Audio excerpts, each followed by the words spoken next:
Valendo. Muito bem, gente. A nossa aula hoje, como disse, vai ser destinada à correção da nossa prova e explicação de pontos do nosso trabalho. Vou projetar aqui para vocês uns slides contendo a nossa prova. Acabei de fazer também para o pessoal de processo penal, contendo a nossa prova e vou projetar para vocês e qualquer questionamento vocês podem aí me interromper, beleza? Qualquer questionamento vocês podem me interromper para que nós possa dar alguma explicação ou mesmo aqui, cancelar, ou mesmo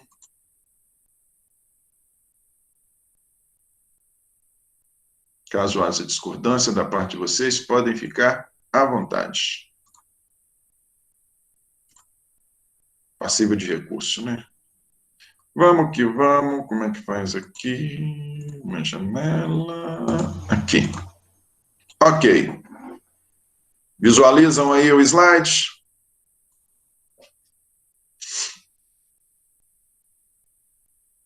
Sim? Sim. Vamos lá.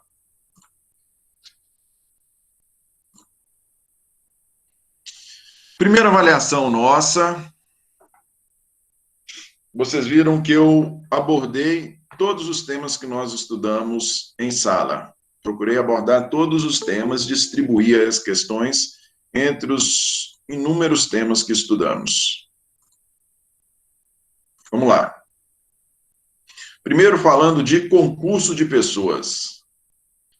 Na coautoria, questão 1. Na coautoria é preciso a existência de... Vocês viram que coautoria ela se dá quando nós temos dois autores, né? Coautoria, nós temos dois autores, dois ou mais. A, um agente com desconhecimento do dolo do outro. B, um dos agentes sem domínio final do fato. C, um agente para indução do outro em erro. D, a inimputabilidade de um dos agentes. E, um vínculo subjetivo entre os agentes. Nós dissemos que em coautoria nós temos dois autores e necessariamente esses autores têm que estar acordados entre si. Esse acordo pode ser prévio, esse acordo pode se dar no curso da conduta, mas deve existir um vínculo subjetivo entre eles. Se não existir um vínculo subjetivo entre os agentes, nós não teremos um concurso de pessoa com coautoria, nós não teremos a coautoria. Correto? E para se falar em coautor, sendo os dois autores, todos têm que ter o domínio final do fato. Não há indução do outro em erro, porque se um tiver induzido em erro, nós não vamos ter coautoria, nós vamos ter autoria mediata. Não há que se falar em... coautoria não tem nada a ver com imputabilidade ou inimputabilidade. O que nós precisamos realmente... para se falar em concurso de pessoas em coautoria, necessariamente nós precisamos de um vínculo subjetivo entre os agentes. Deve haver um acordo expresso ou tácito, ou prévio, né? Ou então a adesão a uma conduta já em curso. Beleza? Dúvidas? Não? Vamos lá. No tocante ainda, falando de concurso de pessoas, no tocante ao concurso de pessoas, é correto afirmar que se entende por partícipe aquele que pratica a conduta descrita no verbo núcleo do tipo penal.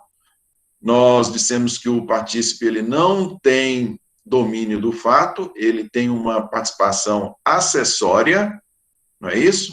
B, quem, de qualquer modo, concorre para o crime, incide na pena a estes cominadas na medida da sua culpabilidade. Essa aqui é exatamente como se dá a apenação no concurso de pessoas. C, a participação de menor importância conduz à exclusão da culpabilidade? Claro que não. A participação de menor importância conduz a menor responsabilização. Ela conduz a menor responsabilização. Mas ela não conduz à exclusão de culpabilidade. D. Se algum dos agentes quis participar de crime menos grave, responderá por este, ainda que fosse previsível o resultado mais grave. Nós dissemos que não, somente se esse resultado não fosse previsível, é que a pessoa responderia apenas pelo crime que ela quis participar. Aqui é o caso típico de desvio subjetivo de conduta, não é isso? Se o resultado mais grave fosse previsível, ainda que ela quisesse participar do crime menos grave, ela vai responder pelo crime mais grave, porém com a pena reduzida. Autoria colateral é uma das espécies de concurso de pessoa. Não, na autoria colateral, nós não temos um dos principais elementos do concurso de pessoas, que é o vínculo subjetivo. Tranquilo? Resposta, então, a letra B. Quem, de qualquer modo, concorre para o crime, incide nas penas para este cominadas na medida da sua culpabilidade. A culpabilidade é que vai estabelecer a maior ou menor apenação. Se estivermos falando de um partícipe, menor apenação. Se estivermos falando de um coautor, maior apenação. Beleza?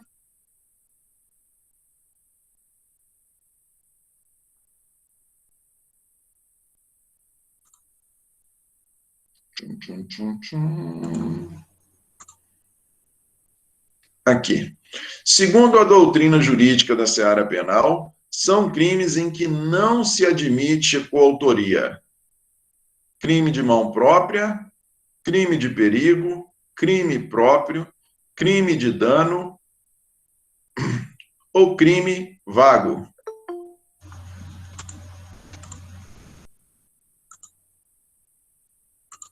Aqui.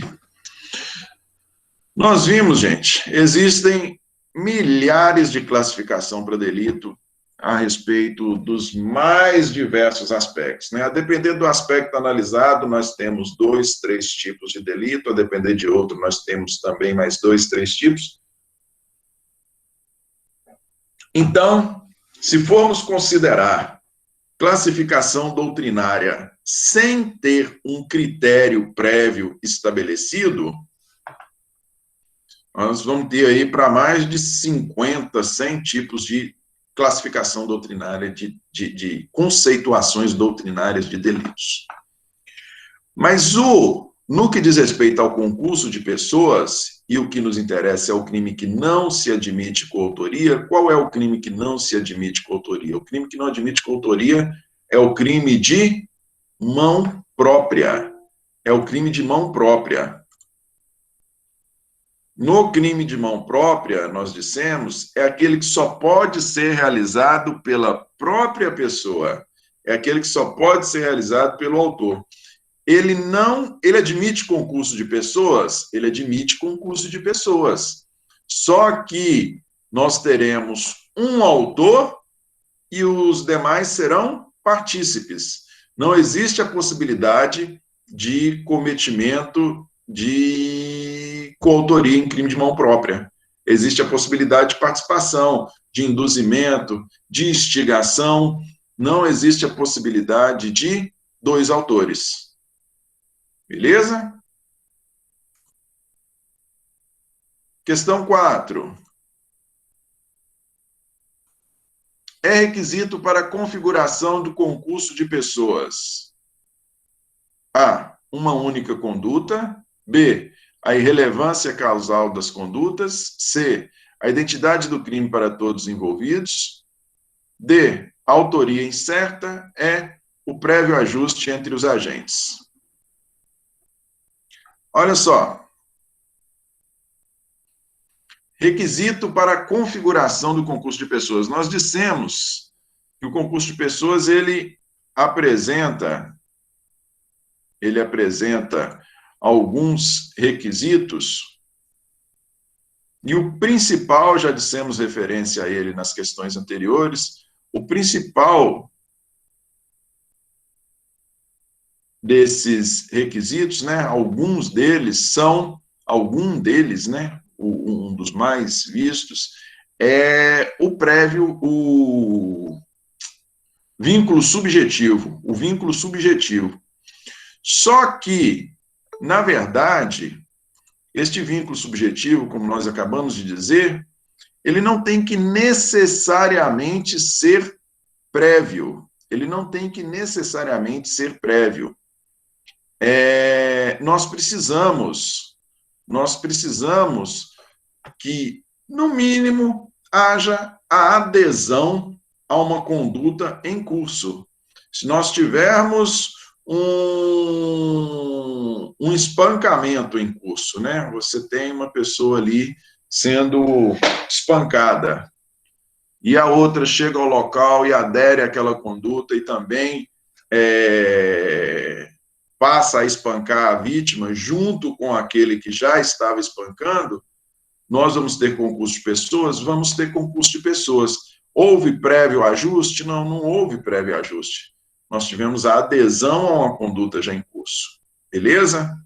Autoria incerta, não, nós precisamos, né, dos requisitos, a gente precisa de ter autores, existe a possibilidade de um deles não ser identificado, mas isso não quer dizer que configura autoria incerta.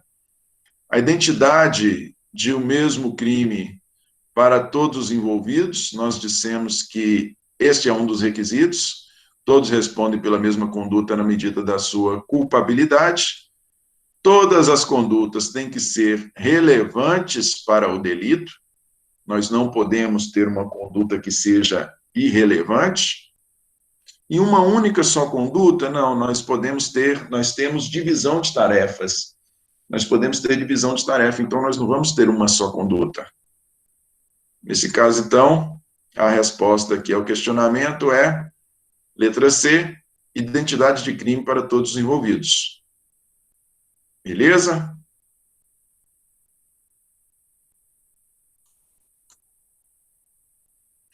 Em matéria de concurso de pessoas, 5 questões de concurso de pessoas. Em matéria de concurso de pessoas, correto afirmar que A. É inadmissível nos crimes monossubjetivos. B. Haverá único crime para os coautores e partícipes. Segundo, haverá único crime para coautores e partícipes, segundo a teoria monista adotada pelo Código Penal, todos por ele respondendo em absoluta igualdade de condições. Óbvio, nós dissemos que não, né? Nós temos, a pessoa responde na medida da sua culpabilidade, mesmo se estivermos 2 coautores, se cada um deles tiver uma participação de maior importância, este vai ser apenado com uma pena maior. Se entre coautores nós podemos ter penas diferentes, vocês imaginem coautor, autor e partícipe. Admissível a coautoria nos omissivos impróprios e comissivos por omissão. Admissível a coautoria nos omissivos impróprios e comissivos por omissão. Aqui nós temos a possibilidade não de coautoria, nós temos a possibilidade não de coautoria, mas de participação nos crimes omissivos impróprios. D, inadmissível, nos crimes aqui da letra C. D, inadmissível nos crimes próprios, embora possível nos delitos culposos. Nos crimes próprios é possível, sim, o concurso de pessoas, basta que todos eles possuam a qualidade necessária para o concurso, ou até mesmo um deles que não possua a qualidade necessária funcione como quem induz ou instiga. É indispensável prévia combinação entre os agentes e adesão subjetiva, indispensável prévia combinação entre os agentes e adesão subjetiva à vontade do outro. São essas duas modalidades, né, que nós dissemos, de possibilidade do vínculo, ou o vínculo subjetivo tem um ajuste prévio, ou tem uma adesão à conduta do outro. Então, a resposta correta aqui é a letra E. Indispensável a prévia combinação entre os agentes ou a adesão a uma conduta já em curso. Beleza?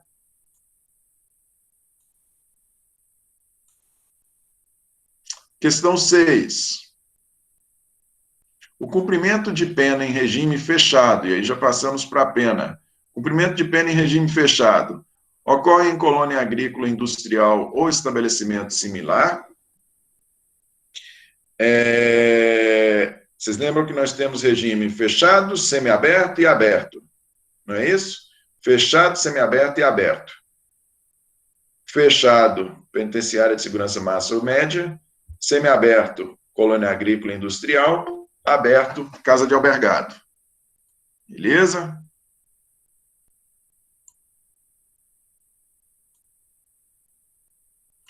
Vamos lá. Regime fechado, colônia agrícola, industrial, estabelecimento similar? Não, aqui é destinado para o semiaberto. Requer prisão em casa de albergado e sem contato com o mundo externo. Casa de albergado é para prisão em regime aberto. Baseia-se na autodisciplina diante da ausência de vigilância direta. A autodisciplina é uma característica do regime aberto. Casa de albergado não tem cela. D. É acumulada com prestação de serviço à comunidade. É impossível a prestação de serviço à comunidade para quem se encontra cumprindo pena em regime fechado. Ele só pode sair para trabalhar em obra pública, lembra? Prestação de serviço à comunidade, como é que ele vai prestar serviço à comunidade se ele não pode sair do estabelecimento prisional? D. Deve ocorrer em estabelecimento de segurança máxima ou média. Essa é a resposta correta. Tranquilo?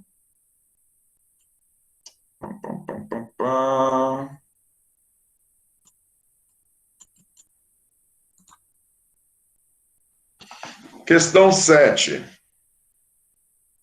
Em relação às penas e às suas espécies, o Código Penal assevera que a. As penas são privativas de liberdade, restritivas de direito e de multa. B. As penas privativas de liberdade deverão ser executadas de forma regressiva, segundo o mérito do condenado, é óbvio que não, né? De forma progressiva, do regime mais gravoso para o regime menos gravoso, e o mérito do condenado é um dos requisitos, é requisito de ordem subjetiva, além dos requisitos de ordem objetiva, o principal deles, o cumprimento de uma determinada quantidade da pena. O trabalho externo é admissível no regime fechado em serviços ou obras privadas? Não. Em regime fechado só é admitido o trabalho externo se for em obras públicas. D. As penas serão privativas de liberdade, restritivas de direito e liberdade condicional. Liberdade condicional é um instituto despenalizador que nós vamos estudar. E a reclusão e a detenção são consideradas penas restritivas de direito. Nada disso. Vimos que as penas são privativas de liberdade, restritivas de direito e multa. As penas privativas de liberdade, reclusão e detenção. As penas restritivas de direito, nós temos lá de várias espécies. Tem perdimento de bens e valores, prestação pecuniária, prestação de serviço à comunidade, limitação temporária de direitos, não é isso? Então, a resposta correta aqui, a questão de número 7, as penas serão privativas de liberdade, restritivas de direito e de multa. Tranquilo? Questão 8. Questão 8. São penas restritivas de direito previstas no Código Penal, além da prestação pecuniária e perda de bens, a prestação de serviço à comunidade ou entidades públicas, a interdição temporária de direitos, bem como a proibição de frequentar determinados lugares e a limitação do final de semana. 2. A gravidade do crime em abstrato, por si só,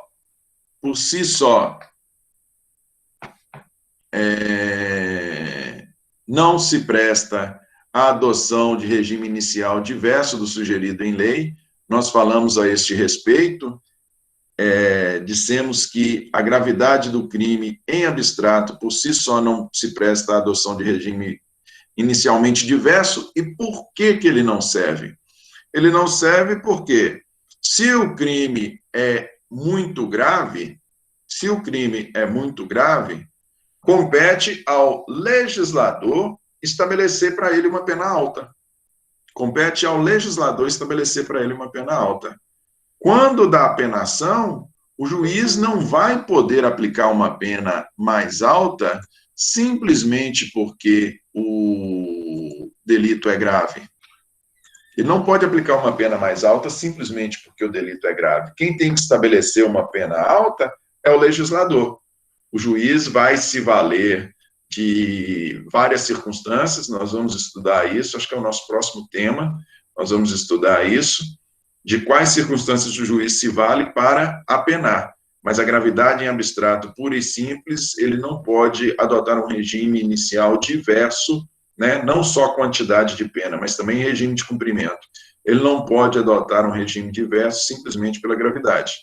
Ele não pode pensar e falar, eu acho estupro um absurdo, e em razão disso, por mais que aqui seja cabível regime semiaberto, eu vou dar regime fechado para o cara, porque eu acho estupro um absurdo. Não, ele não pode fazer isso. A gravidade em abstrato do delito não pode servir de fundamento para a adoção de um regime inicial de cumprimento de pena mais grave do que o sugerido pela lei. Beleza? 3. Pena restritiva de direito converte-se em pena de prisão quando ocorrer o descumprimento injustificado da restrição imposta. Nós vimos que essa é uma consequência do não cumprimento da restritiva de direito. E é interessante, gente, que é o descumprimento injustificado, porque é possível, né, que a pessoa não cumpra a restritiva de direito, mas justifique. Nós temos audiência de justificação. Pode ser que a pessoa fundamente, informe o porquê dela não ter cumprido, e, em razão disso, o juiz não fazer a conversão da restritiva de direito. Se ele aceitar a justificativa apresentada, ele não faz a conversão da restritiva de direito em privativa de liberdade. E, mais uma vez, essa conversão, cabe mencionar, vai ser a conversão de que forma? Vai se voltar para a pena substituída, se nós estivermos falando em descumprimento total. Beleza? Então, estão corretas aqui. A resposta correta é a alternativa A. Estão corretas tanto a 1, quanto 2, quanto 3. Então, todas as modalidades aqui de penas restritivas de direito. A adoção, o crime, a pena em abstrato não é suficiente para a adoção de regime mais grave. Nós temos a conversão de restritiva de direito em prisão, se houver o descumprimento injustificado. Beleza? Questão 9, aí falando de pena restritiva de direito.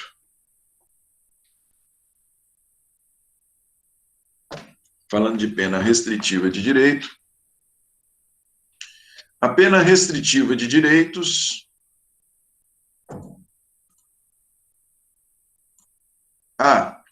pode substituir a privativa de liberdade em caso reincidente em crime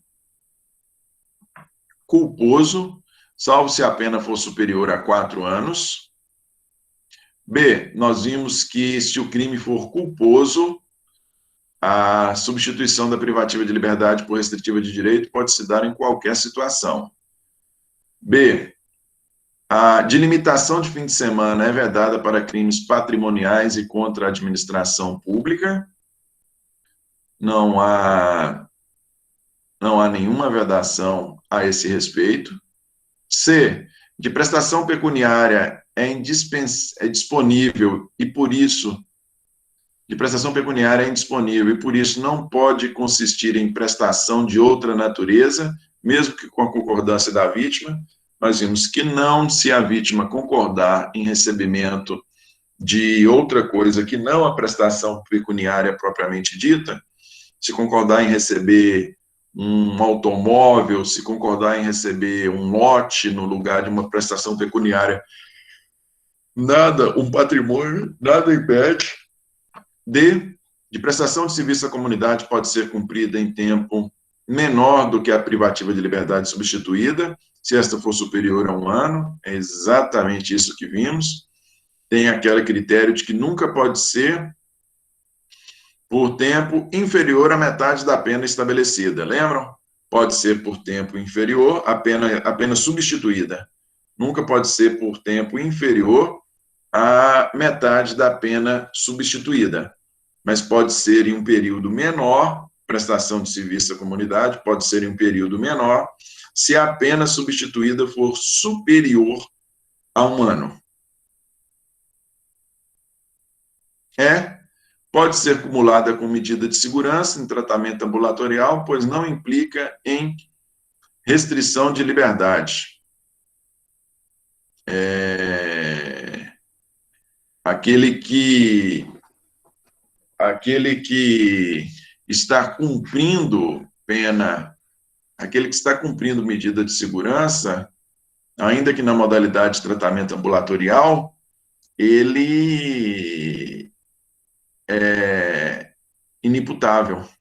E por ser inimputável, ele tem a sua pena privativa de liberdade substituída, não. Ele responde, a ele é aplicada uma medida de segurança. Então, como é que a um só tempo ele poderia estar respondendo a uma pena e a uma medida de segurança? Incabível, né? A resposta correta aqui é a letra D. De prestação de serviço à comunidade, pode ser cumprida em tempo menor que a privativa de liberdade substituída, se esta for superior a 1 ano. Beleza? E, para fechar, a questão 10. Vamos lá. A pena de multa. A obrigação de pagá-la é transmissível aos herdeiros? Nós dissemos que não é? Porque multa é um tipo de pena e a obrigação de reparar o dano na multa, o valor da multa não é direcionado à vítima. O valor da multa não é direcionado à vítima. O valor da multa ele é direcionado para o Estado, para algum fundo específico. Ele é direcionado para o governo, para o Estado. E por ser uma pena, ela não se transmite para os herdeiros. A pena não passará da pessoa do condenado, lembra? B, pode ser aplicada cumulativamente com pena privativa de liberdade, mas não substituí-la, ainda que em conjunto com restritivas de direitos. Nós vimos que a pena de multa existe ela nas duas modalidades. Nós temos ela de forma autônoma, prevista no preceito secundário do crime. Quando vem no preceito secundário, ela é aplicada cumulativamente ou alternativamente com pena privativa de liberdade. E a segunda modalidade de multa que nós temos é aquela multa substitutiva. Nós fizemos referência a ela, quando ela funciona como substituição a uma pena privativa de liberdade. Beleza? C, é fixada em salários mínimos, considerada a situação econômica do réu,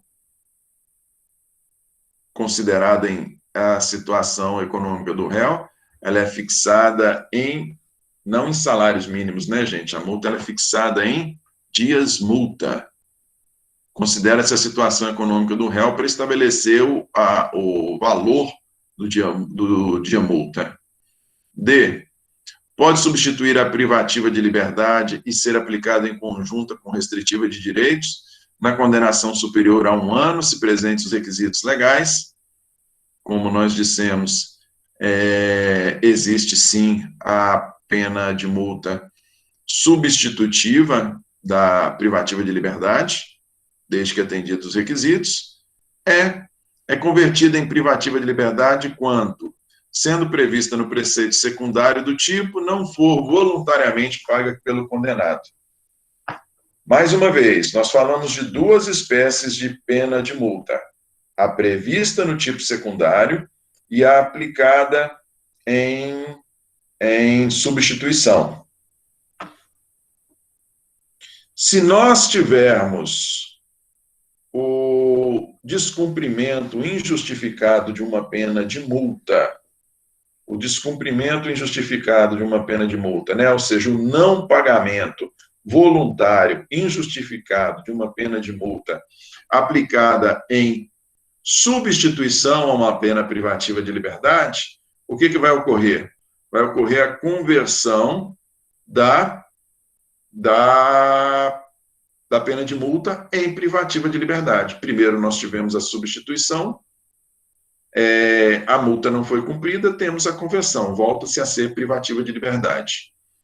Se, porém, a multa aplicada não foi em substituição a uma pena privativa de liberdade, mas essa multa aplicada foi aplicada em decorrência de estar prevista no preceito secundário do tipo, está prevista na lei, ela foi aplicada de maneira autônoma. Neste caso, se ela não for paga voluntariamente, se ela não for paga voluntariamente pelo condenado, o que ocorre? Esse condenado ele é executado judicialmente, é realizada a cobrança judicial da multa. Beleza? Então, a resposta correta aqui, a questão de número 10, é a letra D. Pode substituir privativa de liberdade, ser aplicada em conjunto com restritiva de direitos, em condenação superior a 1 ano, se presentes requisitos legais. Beleza? Tranquilo demais, né, gente? Provinha mamão com açúcar. Foi não? A prova que foi fácil ou é o professor que é bom? Ou as duas coisas? Provinha fácil, né, gente? Vocês viram que eu procurei não fugir do que eu dei em sala de aula, né? Procurei ser honesto com vocês. Muito obrigado, gente. Muito obrigado. Vamos lá. Vamos aqui agora fazer o que importa. Vou explicar para vocês primeiro como nós fazemos busca no site do TJ. Com o pessoal do 5º período, hoje eu estou trabalhando esse semestre trabalhando com o 5º. Semestre passado eu trabalhei com o 6º, foi. Com o pessoal do 5º período, eu estou trabalhando com julgados do STJ. Estou trabalhando já com 3ª instância, com julgados do STJ. São julgados mais complexos, são julgados que trazem, quando você traz julgados do STJ, ali você pode ter manifestação da 1ª instância, a demanda nasceu lá na 1ª Vara Criminal de Montes Claros.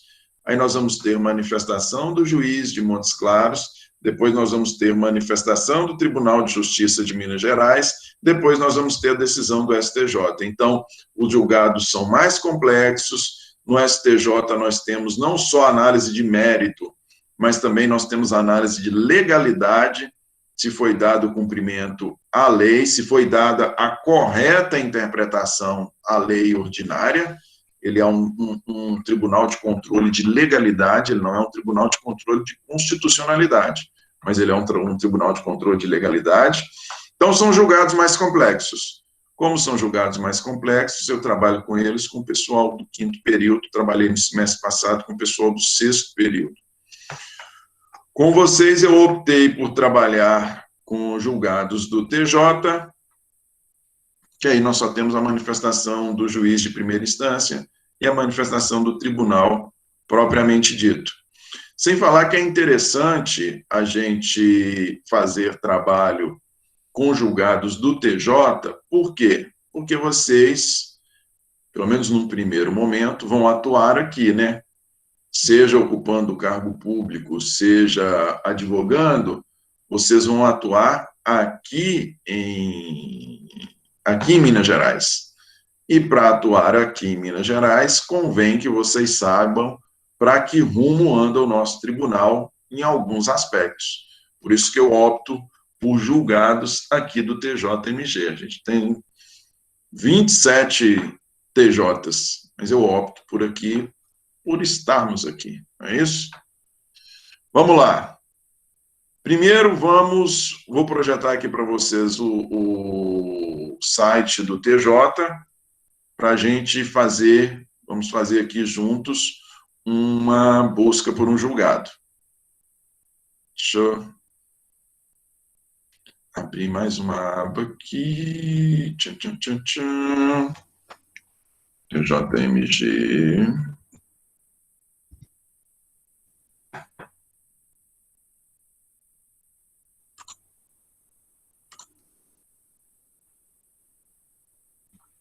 Vou projetar aqui para vocês, já está aberto.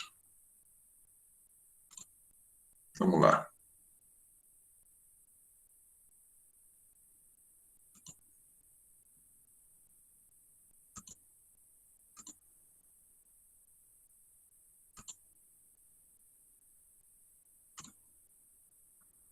Aqui. Visualizam aí o site do TJ? Sim ou não? Igual o Silvio Santos. Sim. Tá aí, né?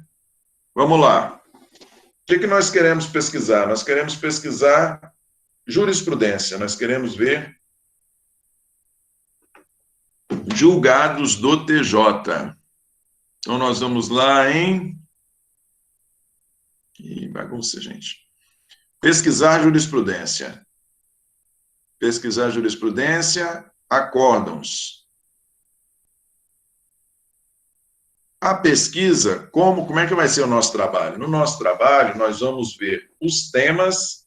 Na hora que chegar no trabalho, provavelmente a gente vai fazer 2 ou 3 trabalhos. Acredito que, infelizmente, sejam só 2, por causa do pouco tempo que nos resta. Vamos fazer só 2 trabalhos, creio. Então, eu dei o tema lá para vocês. Vamos supor, o que nós vamos ver? Nós vamos ver ainda condições judiciais. Condições judiciais de pena. São as condições que o juiz considera para o estabelecimento de pena. Aí a gente vem aqui, ó, em acórdão. Vamos lá. Condições judiciais, pena.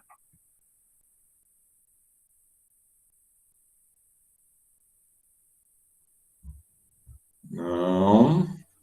Número de processo, pesquisa livre, condições judiciais, pena.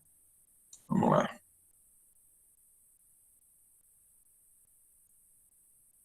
Vamos, filho. Vocês viram que tem que vir aqui em pesquisa livre.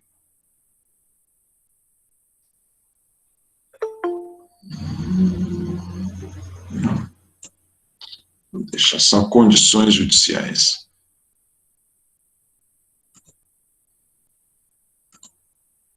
Só condições judiciais.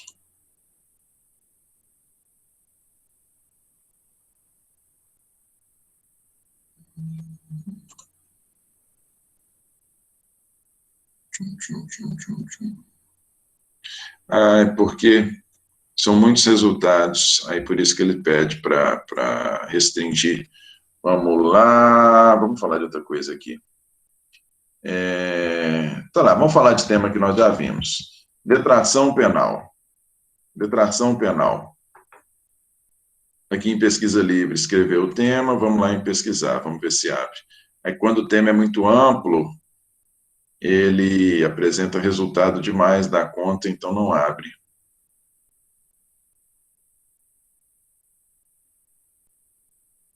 Vamos, enfim.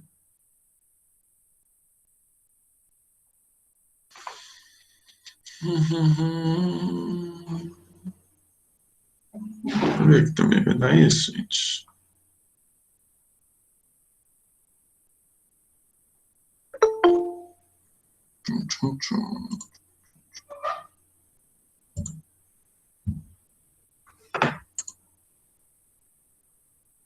Aqui, abriu um, de qualquer natureza aí. Vamos lá, o que nos interessa aqui, ó. Detração penal. Abriu os julgados. Num primeiro momento, nós temos apenas as ementas, correto? O que é a ementa? A ementa ela é o resumo do julgado. Ela é o resumo do julgado. Vem lá na primeira parte do julgado. Se eu dei para vocês um tema do trabalho, o tema do nosso trabalho vai ser detração penal em que há absolvição. Detração penal em que ocorreu absolvição. Vocês vão aqui em cima, na pesquisa livre, vão escrever detração penal absolvição.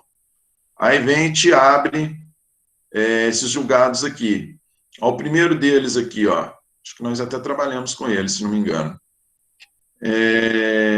Você vem aqui no julgado, na ementa, lê a ementa, agravo em execução, detração, quanto de prisão provisória cumprido nos autos de outra ação penal que resultou em absolvição, condenação oriunda de crime posterior, impossibilidade. Então, vocês vejam que aqui está falando da possibilidade ou não da aplicação da detração penal em um outro delito. Se o julgado, se pela leitura da ementa aqui, você acreditar que o julgado já te atende, aí você vai procurar, porque aqui você tem, no primeiro momento, você tem só a ementa.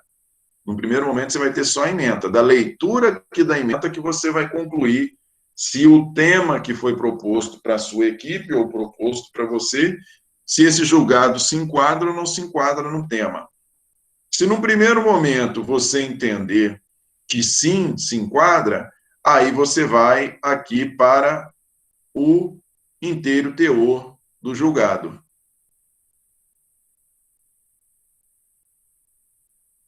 Você clica aqui no número do processo. Enfim.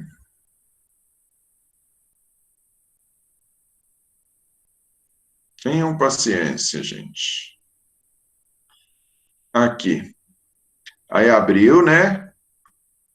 E aqui vocês vêm e clicam em inteiro teor em PDF.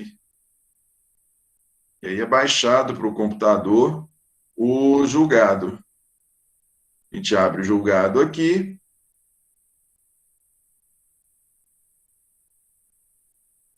E tá aí o julgado, que foi aqueles que eu encaminhei para vocês. Então, no primeiro momento, eu fiz a pesquisa lá, lançando as palavras, né, para pesquisa livre, lançando as palavras lá que são do interesse, dos temas que eu iria passar para vocês. Apareceram os julgados nas ementas. Eu li as ementas, vi se a ementa é interessante, se foi, baixei o inteiro teor do julgado e aí repassei o inteiro teor do julgado para vocês. Correto? Vocês vejam que é bem simples, bem tranquilo. De repente, pode ser que, num primeiro momento, você pensou que o julgado te serviria, mas na hora que você for olhar aqui o inteiro teor, você vê que não te serve, aí você vai ter que fazer nova pesquisa, considerando os mesmos elementos dados. É importante aqui, gente, que vocês viram que o site do TJ ele apresenta isso. Se você apresentar um termo muito amplo, a pesquisa não fecha, porque aparecem julgados demais da conta. Vocês viram que eu coloquei lá só o tema circunstâncias judiciais, apareceu mais de 20 mil julgados, ele não abre nenhum. Então, você, na hora de pesquisar, você tem que restringir um pouco os termos, né? Você tem que ser mais restringir, quero dizer, você tem que ser mais específico nos termos a serem pesquisados, porque só assim vai abrir os julgados. Caso contrário, se for um número muito grande de julgados, ele nem abre. Beleza?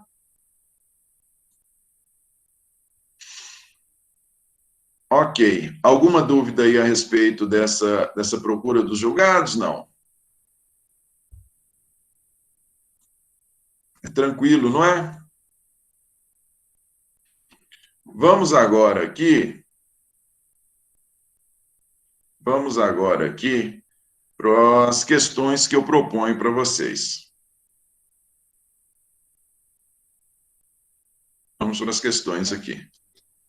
Vou projetar para vocês aí um documento de Word, onde eu vou falar aqui de cada uma das questões. Vamos lá. Aqui. Visualizam aí o documento de Word? Visualizam? Sim, sim? Ok. Vamos lá, gente. Essas são as questões que eu apresento para vocês.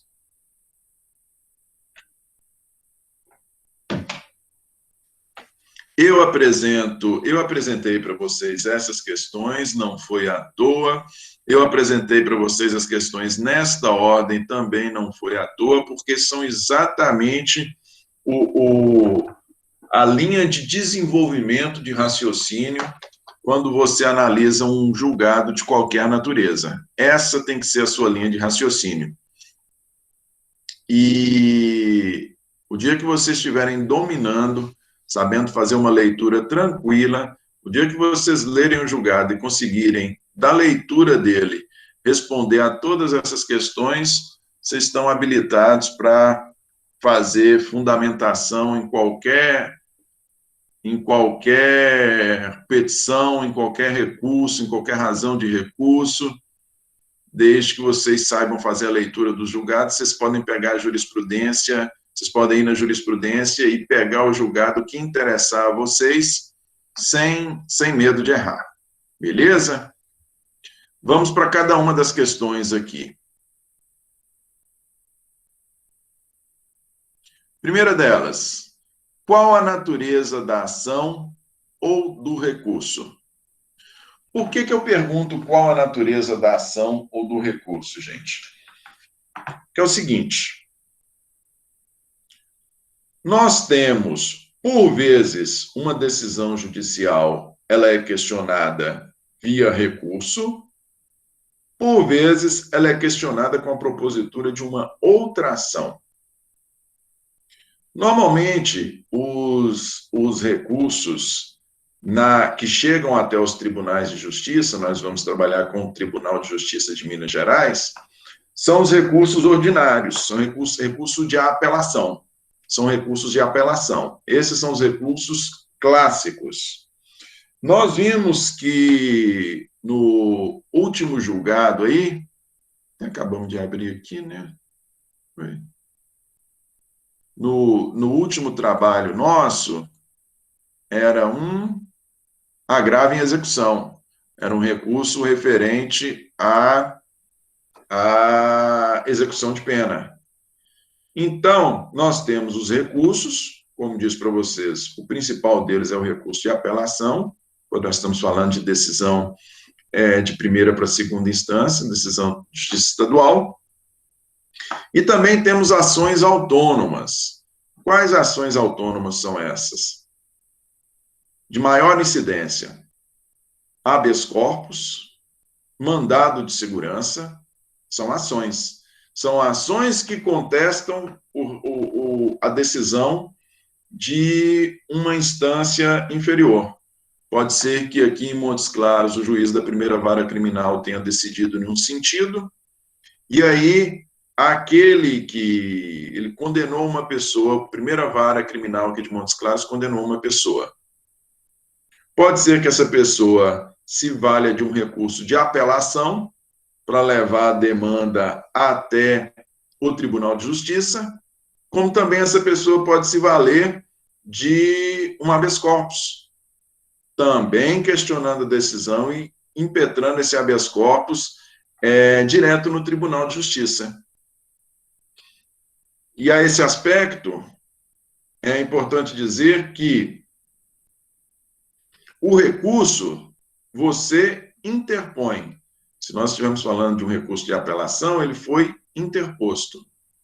Os remédios constitucionais, que são habeas corpus, habeas data, mandado de segurança, eles são impetrados, correto? A gente não pode confundir isso. Mais uma vez, a ação é proposta, eu proponho uma ação penal pública, uma ação penal privada, eu proponho uma ação, o recurso eu interponho, e o remédio constitucional, mandado de segurança e habeas corpus, eu impetro. Beleza? Qual o número do processo? O número do processo é tranquilinho, né, gente? O número do processo está lá. Se tiver qualquer dúvida, pode me perguntar. Aqui, novamente, aqui. O número do processo é tranquilo de identificá-lo, né? Está ali no alto à esquerda. A instância inferior, gente. Se nós estamos falando de uma decisão que foi aqui um caso, um processo que se iniciou aqui em Montes Claros, na primeira vara criminal de Montes Claros, a instância inferior é a primeira vara criminal de Montes Claros. Os nossos julgados são julgados que vocês vão trabalhar, são do Tribunal de Justiça de Minas Gerais. Primeira instância, primeira vara criminal de Montes Claros, da comarca de Montes Claros. Segunda instância, Tribunal de Justiça de Minas Gerais. Beleza?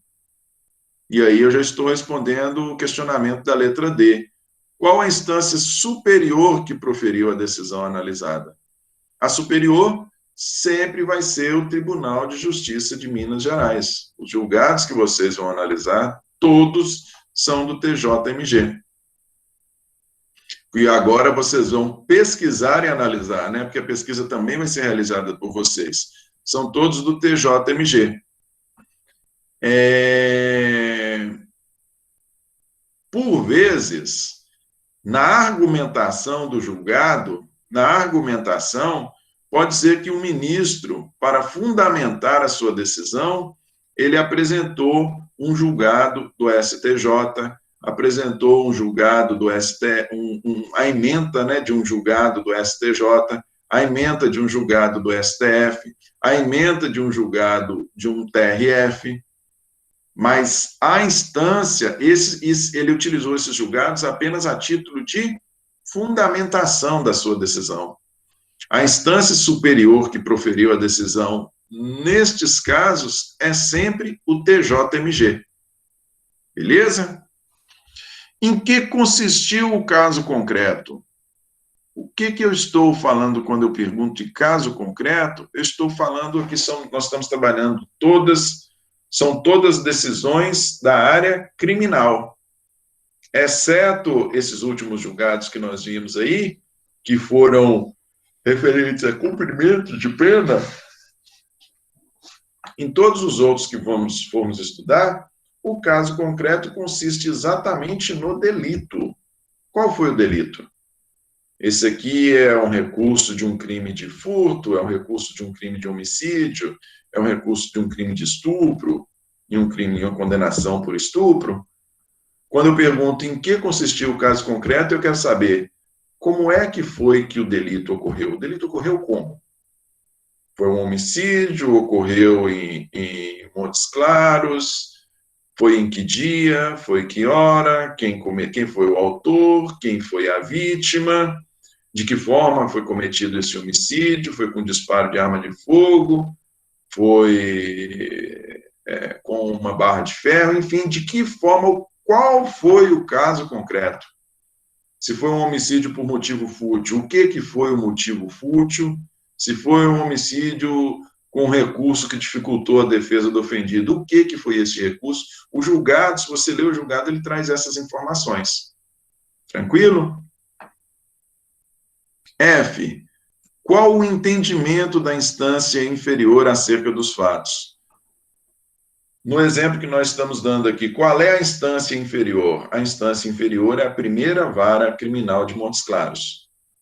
O julgado vai trazer como é que foi que a primeira vara decidiu. O juiz aqui da primeira vara criminal, como é que foi que ele decidiu? Ele condenou? Ele absolveu? Ele condenou? Alguém quer algum questionamento aí, gente?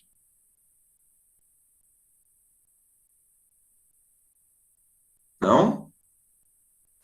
Professor, eu tenho. Pois não.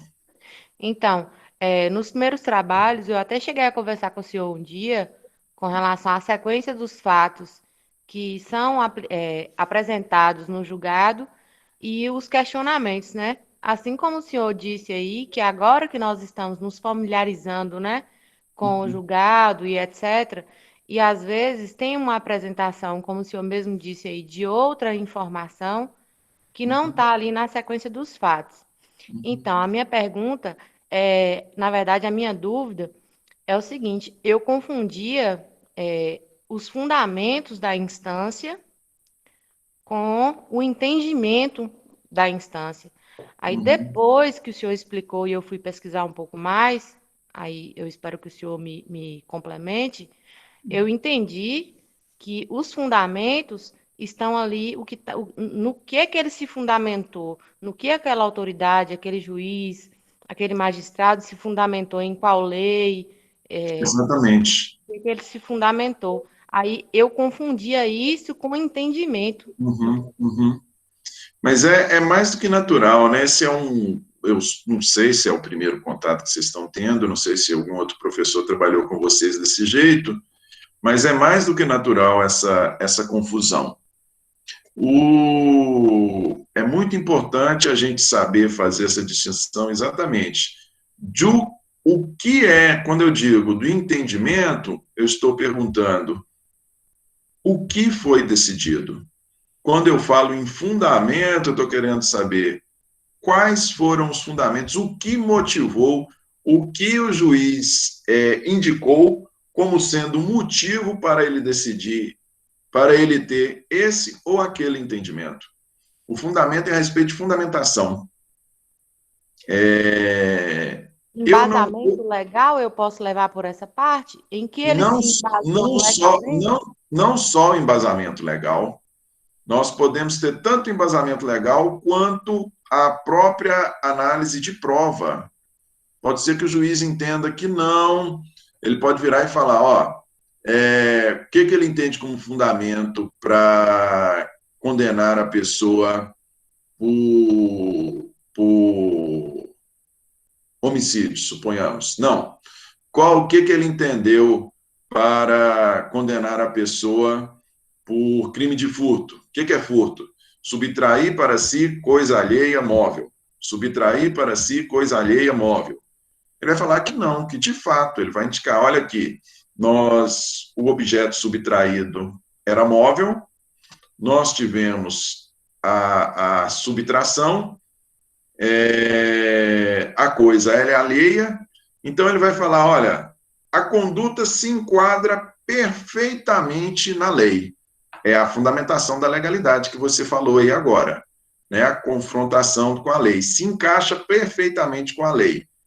Eu fundamento a minha condenação no fato da conduta se enquadrar perfeitamente na lei, e eu fundamento a minha condenação ainda na circunstância de que esta conduta ela está totalmente provada. Nós temos as testemunhas X, Y e Z, estou indicando as testemunhas, nós temos a gravação do circuito interno de TV, nós temos a perícia, a subtração foi de um celular, foi feita a perícia datiloscópica no celular e constatou que as digitais do autor estavam no aparelho celular. Então, ele faz uma fundamentação legal e uma fundamentação probatória. Tranquilo? Isso é fundamentação.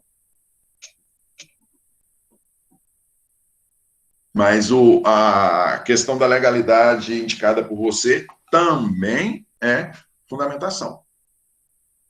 O entendimento da instância inferior é a forma pela qual a instância inferior decidiu, como é que ela decidiu, ela condenou, ela absolveu, qual a pena aplicada, beleza?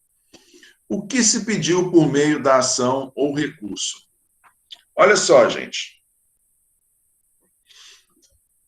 Nós temos uma decisão da instância inferior. E a instância inferior, vocês vão falar, a primeira vara criminal de Montes Claros aqui decidiu nesse sentido. E nós tivemos, em razão dessa decisão, nós tivemos o descontentamento de uma das partes, ou do autor, né, ou do Ministério Público, vamos falar de uma ação penal pública, ou do Ministério Público, ou do réu. Nós tivemos o descontentamento de um deles. Ou o Ministério Público não concordou com a absolvição, ou o Ministério Público achou a pena baixa, ou o autor não concordou com a condenação, ou então ele achou a pena muito elevada, correto? Então, quando eu pergunto o que se pediu por meio da ação ou recurso, eu quero saber, nós temos uma decisão de primeira instância, e essa decisão de primeira instância está sendo questionada. O que está se pedindo? Está pedindo redução de pena, está pedindo aumento de pena, está pedindo absolvição, está pedindo condenação, está pedindo o que por meio desse recurso?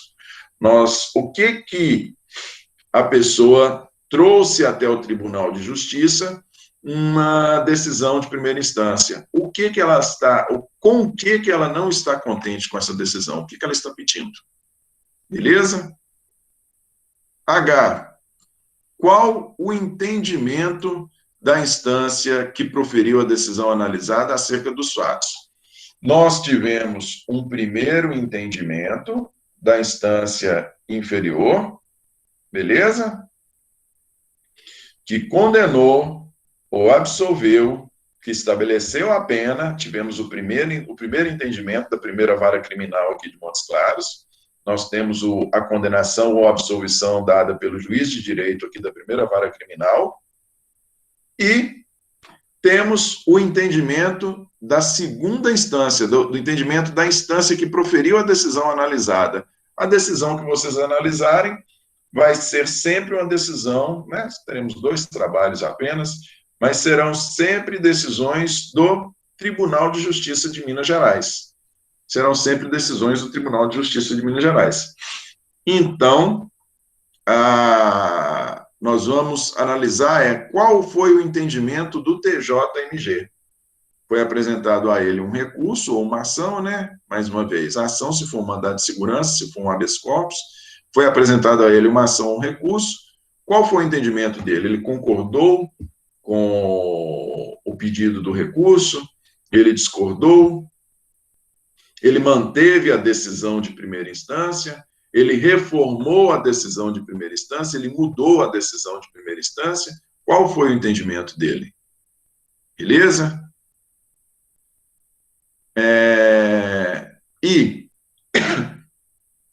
quais os fundamentos utilizados pela instância que proferiu a decisão analisada? O TJ, quando ele manteve a pena, aumentou a pena, diminuiu a pena, absolveu, condenou, qual foi o fundamento? Toda decisão judicial tem que ser fundamentada, isso é mandamento constitucional. Toda decisão judicial tem que ser fundamentada. Em que o TJMG se apoiou, em que ele se apoiou para decidir no sentido que decidiu? Porque no finalzinho é curtinho. Ele simplesmente vai virar e falar assim, ó, condeno ou absolvo, ou condeno a uma pena de 5 anos, ou reduzo a pena de 7 anos para 5 anos. A decisão é curtinha. O entendimento dele é curtinho. Agora, em que ele se fundamentou para chegar nesse ponto? Porque ele tem que fundamentar. Ele vai falar, olha, eu estou condenando porque as provas, ele indica a prova X, Y e Z como suficientes para condenação. Ou então ele fala, estou absolvendo porque eu entendo que as provas são insuficientes. Nós estamos aqui diante de uma questão duvidosa, indúbio pro réu. Ou eu estou aumentando a pena porque, na verdade, eu entendo que o crime é qualificado. O crime não é simples, como o juiz de primeira instância entendeu. Então, eu estou fundamentando na circunstância de que eu vejo presente que aqui tem uma qualificadora e indica prova testemunhal, prova pericial, prova documental. Essa indicação de prova é fundamentação. Beleza? E, por fim, qual a opinião? Quando eu pergunto qual a opinião da equipe, da pessoa, se fizermos trabalho individual a respeito do julgado, você concorda com a primeira instância, você concorda com a segunda instância, você discorda das duas, e, óbvio, preciso da fundamentação, né? Do porquê você concorda ou discorda da decisão de segunda instância ou da decisão recorrida, enfim. Qual é a sua opinião a respeito do julgado? Se enquadra ou não se enquadra no conhecimento que você já tem a respeito, porque, na verdade, quando eu pedir a vocês para pesquisar um julgado, trazer esse julgado e apresentar para nós já vamos ter visto o tema em sala de aula. Então, vocês já vão estar habilitados para falar, olha, concordo ou não concordo. Não, está certo, porque isso aqui está de acordo com o artigo X do Código Penal. Não, eu discordo, não deveria ter sido decidido nesse sentido, não, porque contraria o dispositivo Y. Vocês têm liberdade para isso, até mesmo porque vocês caminham para isso, né? Esse vai ser o exercício da atividade de vocês, seja enquanto servidores públicos, seja advogando. Algum questionamento? Vamos lá. Quando eu pergunto, questão A, quando eu pergunto qual a natureza da ação ou recurso, o que eu quero saber é que recurso é esse, que ação é essa, se trata de um recurso de apelação, se trata de um recurso de embargos de declaração, se trata de um recurso, é isso mesmo, principais, um recurso de apelação, um recurso de embargos de declaração. Se for uma decisão referente a cumprimento de pena, vocês viram que todos os julgados, nossos últimos julgados, todos foram agravos em execução. Esse é um recurso. Quando eu pergunto se trata de uma ação, que ação pode ser? Pode ser um mandado de segurança, pode ser um habeas corpus. Isso vocês vão ver logo na ementa, lá em cima, antes mesmo da ementa, já tem a indicação se trata de um habeas corpus, se trata de uma apelação, qual recurso é. Já tem a indicação na própria, acima da ementa já vem essa indicação.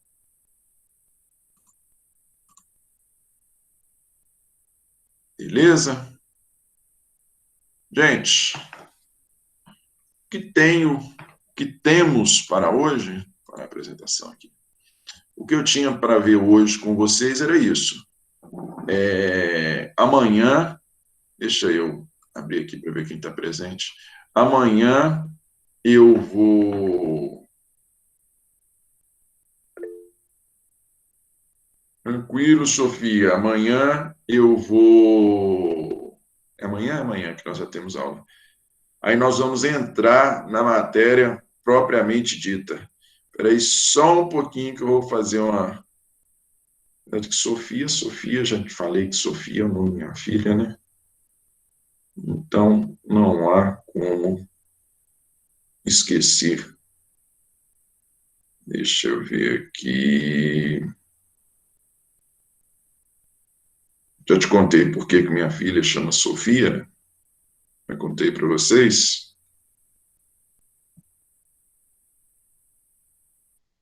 Você conhece, você já leu, Sofia? Tem um livro que chama O Mundo de Sofia. Você já leu ele? Começou? Ela chama Sofia por causa deste livro. Um autor chama Jostein Gaarden. Ele fala sobre a filosofia, né? Filosofia, um livro sobre filosofia. O professor de filosofia da faculdade, o Marcelo, ele fala que esse livro é perigoso demais da conta, porque, lógico, para quem gosta um pouquinho, né? Para quem gosta um pouquinho, você lê o livro, se apaixona por filosofia e pronto, você está pebado. Ela chama Sofia por causa desse livro. Sofia, para quem não sabe, Sofia significa sabedoria. Quem foi colega? Ah, é?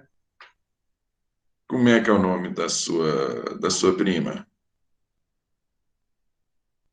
De repente eu a conheça.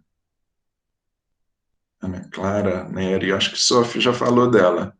Dela eu não lembro, eu lembro de outras, mas eu acho que Sofia já falou dela, sim.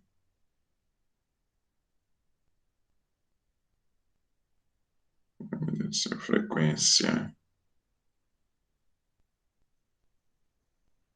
Filosofia. Vamos lá. Terceiro noturno, isso. Gente, esse trem aqui me mata de raiva. O troço é fora da ordem. Hugo tá aí. Jeikizan. Jeikizan, Presente. não. Jeikizan, não, né? Karen Cauã. Karen Cauã também. Cauã também. Lucas. Lucas. Presente. Lucas Lima? Não, Lucas Barcelos. Mas tem dois Lucas Barcelos aqui, cara. Lucas Lima, não. Maria Rocha, Tiago. Maria Rocha tá aí? Não. Tá. Tiago também. Ana Bem, Ana Liz. Por que eu trouxe fora de ordem, gente? Ana Liz. Ana Bem, não? Arlon, ok. Bárbara, ok. Para aqueles que eu já for falando o nome aí, muito obrigado pela companhia. Amanhã a gente segue na aula.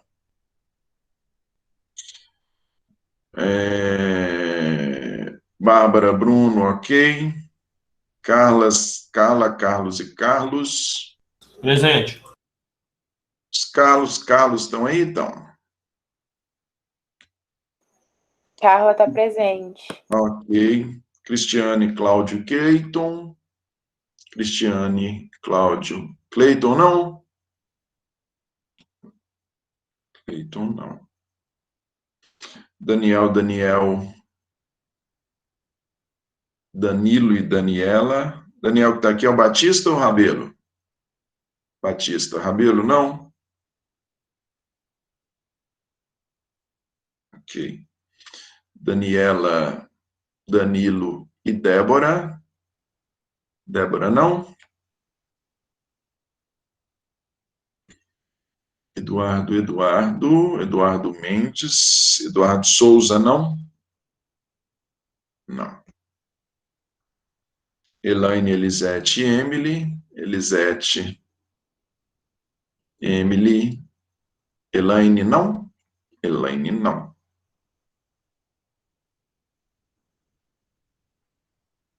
Evelyn, Fernanda e Gabriela. Evelyn, Gabriela. Fernanda, não.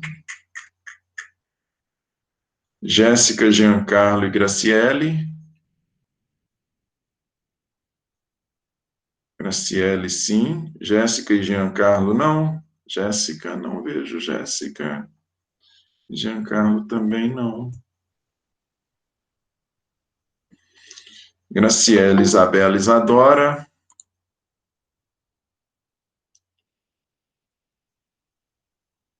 Isabela, Isadora. Ítalo, Ivo. Ivo tá aí. Ítalo, não. Ítalo, não.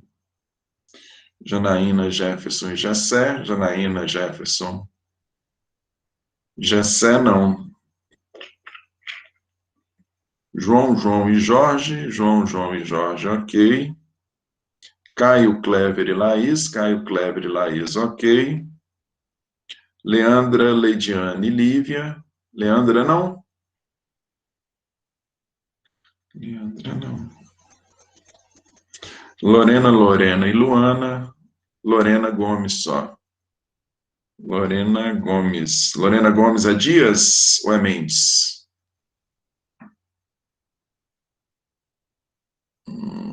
Ótimo. Então, Lorena Mendes, não. Luana Lucas, ok. Luiz Fonseca, Lucas é Lucas Barcelos.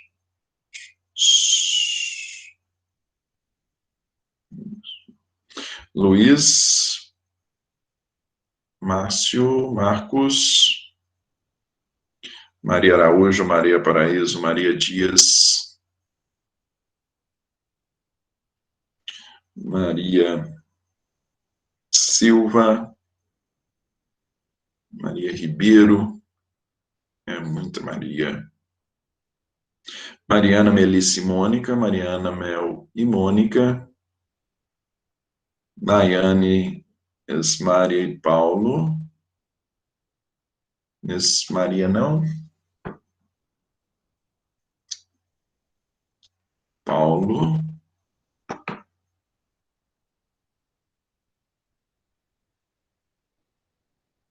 Professor Nesmária está presente, viu? é Sani, né? É, porque eu sou mais conhecida por Sani, então meus e-mails normalmente vêm com esse nome. Obrigada. Paulo, Rafael, Samuel e Sandra. Rafael não, gente, cadê Rafael? Rafael tá aí.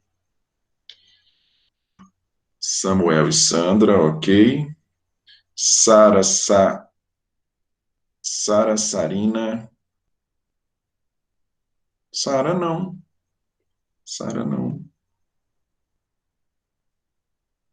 Sofia, não tem como esquecer. Stephanie e Thaís. Tiago. Vitor, Vitória. Vitória que tá aí é só Vitória Lopes, né? Vitória Xavier, não? Design, ok. Gente. Sebastião Teres está presente, professor. Sebastião. Beleza. Tranquilo, Sebastião. Boa noite para todos nós. Até amanhã. Quando a gente vamos estudar de verdade.